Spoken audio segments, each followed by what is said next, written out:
मिथिला नगरिया बड़ी धन सजनी, आज मिथिला नगरिया बड़ी धन सजनी, राम ऐला एही नगरी बड़ी धन सजनी, आज मिथिला नगरिया बड़ी धन सजनी, राम ऐला नगरिया बड़ी धन सजनी।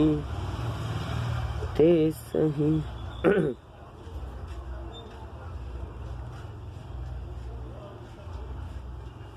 रामचरित सरबिनु अनुवाहे, सो श्रम जाई न कोटि उपाय, कवि कोविद अस हृदय विचारी, गावहि हरि जस का कलिमल हारी। सरस्वती जी की दौड़ी आने की यह थकावट रामचरित रूपी सरोवर में उन्हें नहलाए बिना दूसरे करोड़ों उपायों से भी दूर नहीं होती। कवि और पंडित अपने हृदय में ऐसा विचार कर कलयुग के पापों को हरने वाले श्री हरि के यश का ही गान करते हैं। किन्हें प्राकृत जन गुण गाना, सिर धुनि गिरा लगत पछिताना, हृदय सिंधु मति सीप समाना, स्वाति शारदा कही सुजाना। संसारी मनुष्य को गुणगान करने से सरस्वती जी सिर धुन कर पछताने लगती हैं कि मैं क्यों इसके बुलाने पर आई। बुद्धिमान लोग हृदय को समुद्र, बुद्धि को सीप और सरस्वती जी को स्वाति नक्षत्र के समान कहते हैं। जो बरसई बरबारी विचारू, हो ही कबित मुकुता मन चारू। इसमें यदि श्रेष्ठ विचार रूपी जल बरसता है तो मुक्तामणि के समान सुंदर कविता होती है। जुगति वेद पुनि पोहि अहि, रामचरित बरताग, पहिरहि सजन विमल उर शोभा अति अनुराग। उन कविता रूपी मुक्तामणियों को युक्ति से बेंधकर फिर रामचरित रूपी सुंदर तांगे में पिरोकर सज्जन लोग अपने निर्मल हृदय में धारण करते हैं, जिससे अत्यंत अनुराग रूपी शोभा होती है। वे अत्यंतिक प्रेम को प्राप्त होते हैं। जे जन में कलिकाल कराला, करतब बायस बेस मराला, चलत कुपंथ वेद मग छारे, कपट कलेवर कलिमल भारे। जो कराल कलयुग में जन्मे हैं, जिनकी करनी कौए के समान है और वेश हंस का सा है, जो वेद मार्ग को छोड़कर कुमार्ग पर चलते हैं, जो कपटी मूर्ति और कलयुग के पापों के भारे हैं। वंचक भगत कहाई राम के, किंकर कचन कोह काम के, तीनह मह प्रथम रेख जग मोरी, धिंग धर धज जय श्री राम धंधक धोरी। जो श्री राम जी के भक्त कहाकर लोगों को ठगते हैं, जो धन लोभ क्रोध और काम के गुलाम हैं, और जो धीर्गाधिगी करने वाले धर्मध्वजी, धर्म की झूठी ध्वजा फहराने वाले दम्भी और कपट के धंधों का बोझ ढोने वाले हैं, संसार के ऐसे लोगों में सबसे पहले मेरी गिनती है। जो अपने अवगुण सब कहूँ, बाढ़ई कथा पार नहीं लहूँ, ताते मैं अति अलप बखाने, थोरे महु जनि अहि सयाने।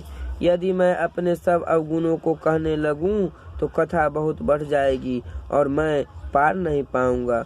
इससे मैंने बहुत कम अवगुणों का वर्णन किया है, बुद्धिमान लोग थोड़े में ही समझ लेंगे।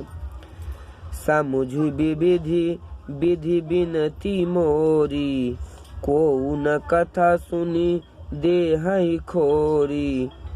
ए तहु पर करी अही जे आशंका, मोहिते अधिक तेजर मतिरंका। मेरी अनेकों प्रकार की विनती को समझकर कोई भी इस कथा को सुनकर दोष नहीं देगा। इतने पर भी जो शंका करेंगे वे तो मुझसे भी अधिक मूर्ख और बुद्धि के कंगाल है। कभी न हो नहीं चतुर कहावहु, मति अनुरूप राम गुण गावहु। कह रघुपति के चरित अपारा, कह मति मोरी निरत संसारा। मैं न तो कवि हूँ न चतुर कहलाता हूँ, अपनी बुद्धि के अनुसार श्री राम जी के गुण गाता हूँ। कहाँ तो श्री रघुनाथ जी के अपार चरित्र, कहाँ संसार में आसक्त मेरी बुद्धि। जेहि मारुत गिरि मेरु उराही, कहूँ तुल के ही लेख माही। समुझत अमित राम प्रभुताई, करत कथा मन अति कदराई। जिस हवा से सुमेरु जैसे पहाड़ उड़ जाते हैं, कहिए तो उसके समान सामने रूई किस गिनती में है। श्री राम जी की असीम प्रभुता को समझकर कथा रचने में मेरा मन बहुत हिचकता है। शारद शेष महेश विधि, आगम निगम पुराण। नीति नीति कही जासु गुण, करहि निरंतर जन। बेटा कला करने लग गया की बेला। देखा ना हम पढ़ाई की तुम पढ़े एता बैठ कर सुना हम पढ़ाई की ना। देखा ना काना ना रिकॉर्डिंग जो हो सुन देख ना ना सुनो ना चुपचाप सुनो देखने ये ई से एक यही होता है। देखने ये ई से एक है।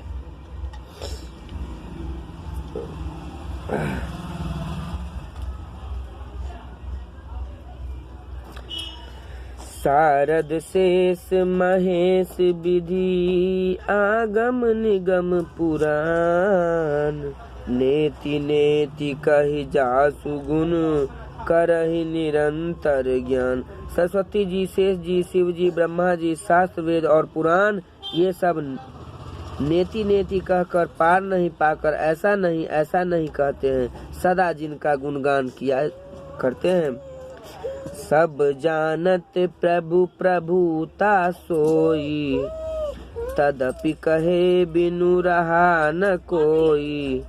तहाँ वेद अस कारण राखा, भजन प्रभाव भांति बहु भाषा। यद्यपि प्रभु श्री रामचंद्र जी की प्रभुता को सब ऐसी अकथनीय ही जानते हैं, तथापि कहे बिना कोई नहीं रहा। इसमें वेद ने ऐसा कारण बताया है कि भजन का प्रभाव बहुत तरह से कहा गया है, अर्थात भगवान की महिमा का पूरा वर्णन तो कोई कर नहीं सकता, परंतु जिसमें जितना बन पड़े उतना भगवान का गुणगान करना चाहिए, क्योंकि भगवान के गुणगान रूपी भजन का प्रभाव बहुत ही अनोखा है और इसका नाना प्रकार से शास्त्रों में वर्णन है। थोड़ा सा भी भगवान का भजन मनुष्य को सहज ही भव सागर से तार देता है। एक अनिह अरूप अनामा, अज सचिदा